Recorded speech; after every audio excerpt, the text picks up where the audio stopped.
Bago natin umpisahan ang kwentong katatakutan, ay nais ko munang batiin ang bawat isa na sana ay nasa mabubuti kayong kalagayan saan man panig kayo dito sa mundo naroroon.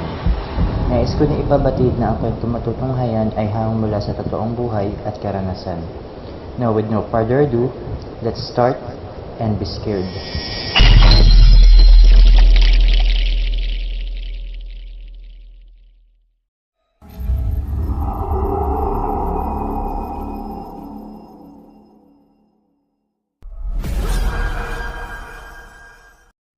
Magandang umaga, tanghali o gabi po sa inyong lahat.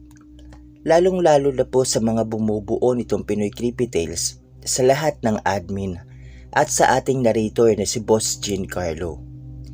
Nais ko rin po kayong pasalamatan sa walang sawang pakikinig ng mga kwentong katatakutan dito sa ating YouTube channel.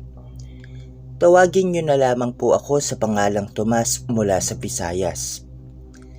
Nangyari ang kwentong ito taong 2011 sa lugar namin.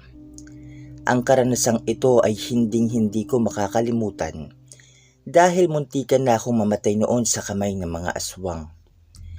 Kasalukuyan kami naghahanda noon kasama ang mga magulang at mga kapatid ko sa bahay ng aking lola. Kaarawan kasi ni lola nung araw na yun kaya naghanda kami ng kaunting salo-salo. Kami lang ang nandun dahil ang ibang mga kamag-anak ni lola at mga apo niya ay hindi nakauwi sa probinsya namin dahil binalita sa TV na may paparating na bagyo nung araw na iyon at hindi pinapayagan ang pagbiyahe ng mga barko.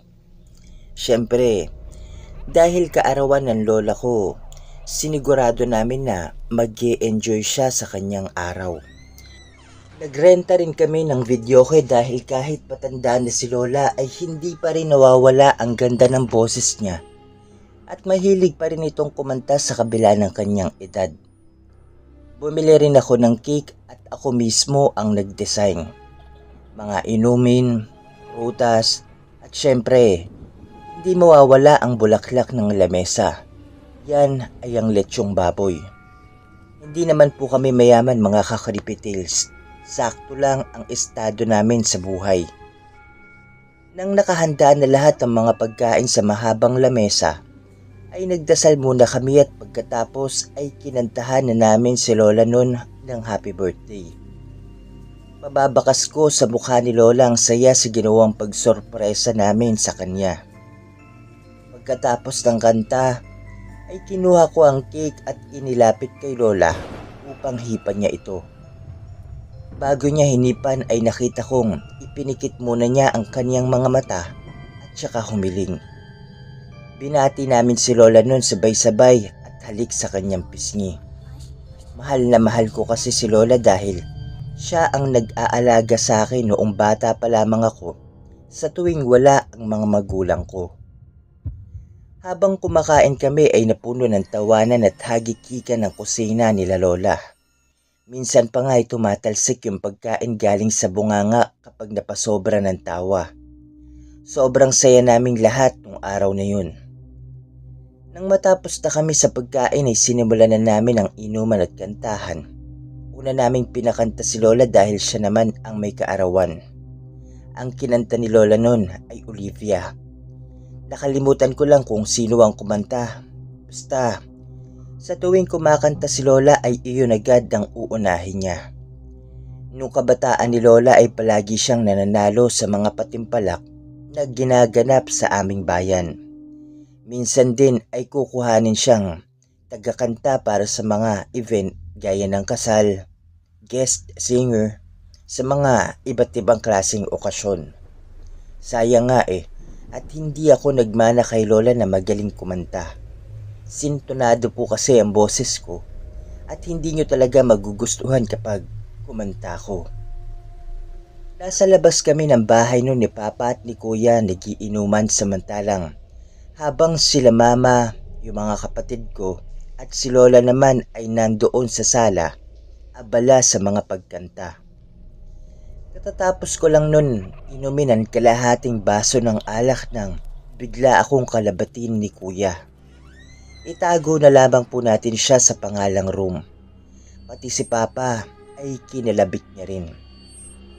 Tinalong namin si Kuya nun kung bakit niya kami kinalabit. Itinuro naman niya ang kalsada na abot tanaw namin mula sa bahay nila Lola. Sabay kaming napalingon ni Papa sa itinuro ng aking kapatid na si Kuya Rum. Nakita namin nun ang limang dayo na sa palagay namin ay isang buong pamilya.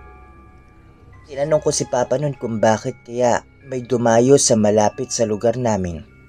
At ang sabi ni Papa ay baka raw sila yung nakabili ng bahay at lupa sa kabila. Sinabi rin ni Papa na baka raw doon na sila titira sa bahay na yun. Matagal naman na kasing ibinenta ang bahay at lupa na yun dahil ang may-ari ng lupa na yun ay umalis na at nagtungo na sa ibang bansa. Tanging caretaker lang ang naiwan sa bahay na yun para mapanatili ang kalinisan nito. Hindi na lang namin pinansin ng mga bagong dating na dayo. Ipinagpatuloy na lang namin ang inuman at kwentuhan. Wala rin namang kapitbahay ang nakikisaya sa amin. Siguro kasi nahihiya lang sila o baka hindi lang talaga nila ugali ang makihalubilo sa amin o ang makihalubilo sa iba. Pasado 6:00 na noon ng gabi nang matapos kami ng aking papa at kuya. Medyo napasarap kasi ang inuman namin. Iniligpit muna namin ang mga bote ng alak at pagkatapos ay pumasok na kami sa loob ng bahay ni Lola. Pasuray-suray pa nga ako noon dahil medyo natamaan na rin ako ng alak. Pagkapasok ko sa kwarto ay nakatulog ako kaagad dahil nga sa dami ng alak na nainom ko. Bandang 10:00 na noon ng gabi nang maalimpungatan ako dahil may naririnig akong sumisigaw. Tumayo ako at binuksan ko ng kaunti ang bintana at tinignan sa labas kung saan nanggagaling ang sigaw na naririnig ko. Hindi ko masyadong maaninag ang paligid dahil malalim na noon ang gabi at walang buwan. Naghintay ako ng ilang minuto pero hindi ko na muling narinig pa ang sigaw kaya nagpasya na lamang ako na isarado ang bintana at natulog na rin pagkatapos. Kinabukasan ay 9:00 na ng umaga ako nagising. Iniligpit ko muna ang aking pinaghigaan at pagkatapos ay lumabas na ako ng aking kwarto. Nakita ko si Lola noon sa sala namin na pinapaypayan ng bunso kong kapatid na babae na 13 taong gulang pa lamang. Mababakas ko rin sa mukha ni Lola ang takot at kaba. Mabilis kong nilapitan si Lola noon at tinanong siya kung ano ba ang nangyari at sinabi niya sa akin na may natagpuan daw na isang bangkay sa kakahuyan malapit lang doon sa malaking bahay na abot tanaw mula roon sa bahay nila Lola. Nagpaalam muna ako nun kay Lola at nagmamadali akong tumakbo papalabas ng bahay. Nakita ko mula rito ang kumpulan ng mga tao malapit sa kakahuyan. Pumunta ako roon at nakita ko rin si Papa na nakikiusosyo rin. Nang makalapit na ako ay nakita ko ang katawan ng dugo ang babae na medyo may kaedara na rin. Parang gusto nang bumaliktad ng sikmura ako noon nang makita ko ang kalunos-lunos na sinapit ng babae. Wakwak ang tiyan nito at nawawala ang kanyang mga laman loob. Pati ang kanyang dibdib ay may butas din at nawawala ang ibang parte nito. Halos hindi na makilala ang biktima dahil napuno ng kalmot at sugat ang kanyang buong katawan. Halata na sinubukan itong manlaban sa kung sino man ang gumawa nito sa kanya. Maya-maya pa ay napalingon ako sa aking likuran nang marinig ko ang biglaang pagtangis ng isang lalaki na medyo may katandaan na rin at isang batang lalaki. Siguro pamilya iyon nung babae. Nagsisisigaw na noon ang lalaki dahil sa sinapit ng kanyang asawa. Galit na galit ito at habang umiiyak siya ay sumisigaw ito na hahanapin niya kung sino man ang walang awang gumawa sa kanyang asawa ng karunos-runos na pangyayaring iyon. Naririnig ko rin ang pinag-uusapan ng mga taong nandun na Aswang lamang daw ang may kakayahang gumawa ng ganong klaseng pagpatay. At ang sinisisi at pinagbibintangan ng mga taong nandun ay walang iba kundi ang mga dayong bagong lipat lamang sa lugar namin. May iba pa ngang nagsasabi na, Kesyo, bago-bago pa raw ng mga dayong yun ay may nabibiktima na agad. Hindi rin kami nagtagal ni Papa nun. Umuwi kami sa bahay at pinag-usapan namin ang nangyari sa babae. Nabanggit ko rin kay Papa ang sigaw na narinig ko nung gabing iyon at nagulat ako dahil hindi lang pala ako ang nakarinig sa sigaw. Pati rin pala si Papa ay narinig din niya. Pinagbawalan kaming dalawa ni Kuya Rom nun ni Papa na huwag kaming lalabas ng bahay kapag gabi na dahil lubang delikado. Minsan kasi ay may panahon na aabutin kami ni Kuya ng alas 10 o alas 11 ng gabi sa pag-uwi galing sa bayan. Pareho kasi kami ni Kuya na mahilig sa basketball at pumupunta kami sa bayan para lang makipagpustahan. Kinagabihan ay nagpaalam kaming dalawa ni Kuya nun kina Mama at Papa na maglalaro muna kami sa bayan. Ngunit hindi nila kami pinayagan dahil natatakot sila na baka mapahamak o mabiktima kami ng mga gumagalang aswang sa lugar namin. Nagpupumilit kami ni Kuya nun at sinabi na uuwi rin kami pagkatapos ng isang laro at hindi rin kami masyadong magpapagabi sa pag-uwi o sa daan. Wala na silang nagawa nung nauna nang lumabas ng bahay si Kuya. Sumunod ako kay Kuya at sumabay na kami sa kanyang XRM na motor. Habang nasa biyahe kami ay palagi akong lumilingon sa aking likuran dahil baka kasi bigla na lamang kaming sunggaban ng sinasabi nilang aswang. 10 minuto rin ang nagdaan bago kami nakarating ng matiwasay sa bayan. Pagkarating namin ay nakita agad namin ni Kuya ang aming mga kasamahan at kalaban na halatang kanina pa naghihintay sa amin. Nag-drill muna kami sandali bago namin sinimulan ang laro. Dahil sa katuwaan lang naman yun kaya 50 pesos kada ulo ang pustahan namin. Inabot din ng 1 oras at kalahati bago natapos ang laro. Dahil sa katulad namin ay magagaling din sila pero mas lamang pa rin kami dahil sa kami ang nanalo. Nagpaalam na kami noon sa mga kasamahan namin na uuwi na dahil alas 9:30 na rin noon ang gabi. Nasa biyahe na kami ni Kuya noon pauwi nang may biglang tumawid na malaking aso sa daan. Muntikan pa nga ako nung mahulog sa motor ni Kuya nang bigla nitong apakan ng preno ng motor. Hindi naman gaano kadilim noon ang daan dahil maliwanag naman ang buwan.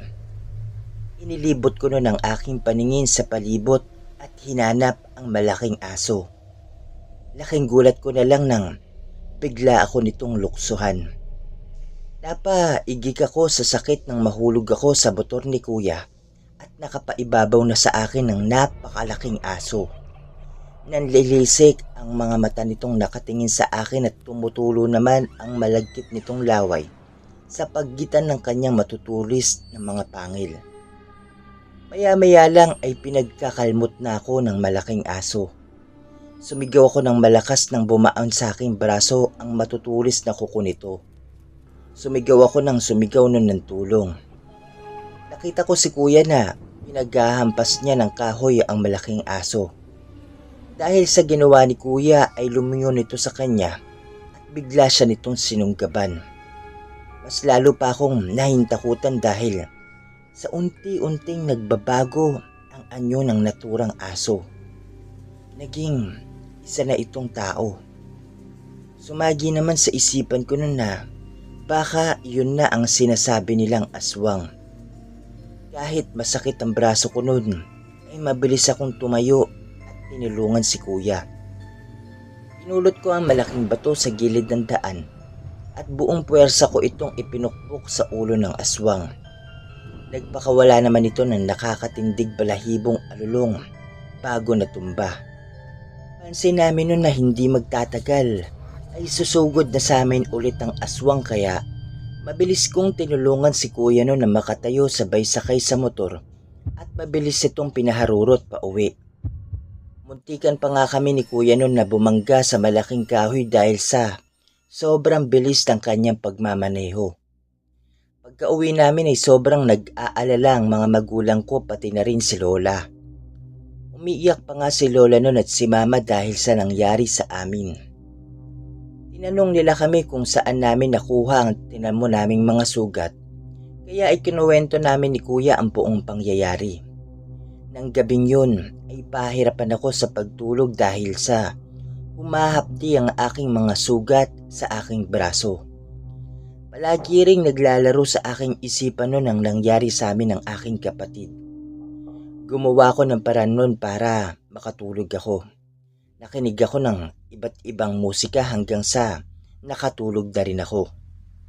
Kinaumagahan, nakita ko sila kuya at ang mga magulang ko na may mga dalang mga itak. Mabilis silang lumabas ng bahay at sumama sa mga taong naghihintay sa labas ng bahay. Hinabol ko sila noon at tinanong kung saan sila pupunta. At ang sagot naman ng isang kapitbahay namin ay susugurin daw nila ang mga dayo na bagong lipat dito sa lugar namin. Papatayin daw nila ang pamilyang yun o gagantihan. Kahit medyo masakit pa ang sugat ko, ay sumama na rin ako sa kanila. Nang medyo malapit na kami sa bahay ng mga dayo, ay may narinig kaming sumisigaw habang umiiyak. Malapit lang din sa bahay ng mga ito. Pinuntahan namin nun kung saan namin narinig ang sigaw. At doon, bumungad sa aming lahat ang dugoang katawan ng lalaking dayo. Habang yakap naman ito ng isang babae at sa katabi naman nito, ay umiiyak din ang dalawang bata. Sila yung mga dayo na nakita namin. Lalapitan na sana sila ng mga tao upang sugudin ngunit natigilan sila sa tinuran ng babae sa amin. Na hindi raw sila ang aswang at ang bangkay ng lalaki ang magpapatunay na hindi sila ang mga umaatake. Dahil katulad ko at ni kuya ay nabiktima lang rin sila. Yun nga lang ay namatay na ang lalaking nabiktima nito. Tinanong ko noon ang babae kung sino yung matandang lalaki na kasama nila nung araw na dumating sila rito sa aming lugar. Tinanong ko rin siya kung kilala ba niya ito at ang sabi niya sa amin na hindi raw nila yun kilala. Akala raw nila noon na taga rito lang ito sa lugar namin. Nalaman din namin na nakatira ang aswang sa isang kubo sa gitna ng bundok. Mga 200 metro ang layo mula sa bahay ng mga dayo. Dahil nakita raw ito ng lalaki nung minsanang napadpad ito sa gubat para mangaso na kinakain ang isang hayop doon. Humingi naman ang mga tao noon ng patawad sa babae dahil sa pambibintang nila rito na isang aswang. Hindi naman pala yun totoo. Pati kami nila Papa ay humingi na rin kami ng patawad dahil akala rin namin na aswang ang pamilya nila.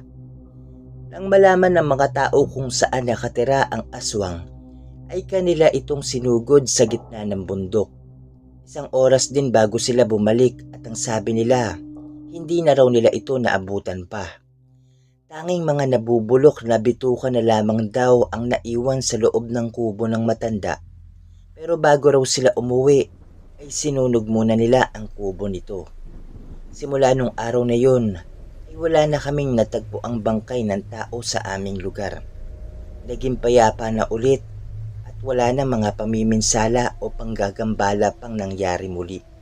Hanggang dito na lamang po ang aking kwento at karanasan. Salamat po sa inyong pakikinig at sa pagbibigay ng oras para mapakinggan ang aking kwento at ang pangyayari dito sa aming munting baryo. Muli, ako po si Tomas mula sa Visayas.